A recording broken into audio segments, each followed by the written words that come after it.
So the Chinese government and party has just released the 13th five-year plan. Jim, tell us, why should we care about this plan?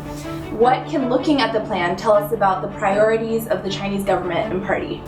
Well, let me start out, why do you have to care about this plan? Because this is China and the government has its hands in everything, and actually increasingly its hands in more and more things. It's harder for companies here, both private companies in China and foreign companies, to navigate because there's less free market room.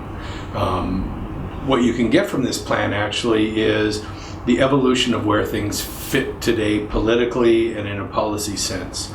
We saw reforms coming out, aspirational reforms come out a few years ago through a party meeting, but now when it comes to the five-year plan, which is quite important, we're seeing a collection of compromises.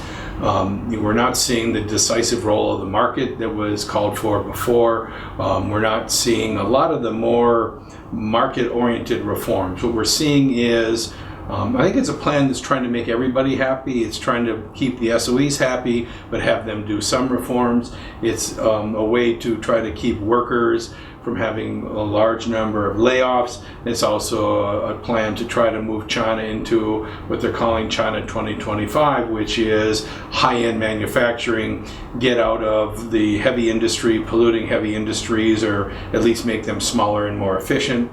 And not be doing textiles and shoes, but be doing chips and high-tech medical devices and all of that stuff. So it really is there's some contradictions. You're trying to hold on to the old while you build the new, and we'll have to see how it unfolds. And let's remember, this is a blueprint. There's not a lot of details in this, and it will evolve step by step over time, and it might even transform itself a little bit later to go more towards the future and holding on to less of the past. But right now we're holding on to the past quite a bit. One reason is next year we have the annual five-year party meeting where Xi Jinping, the chairman of the party, has to line up the people that are going to follow him and be working with him in the next 5 years.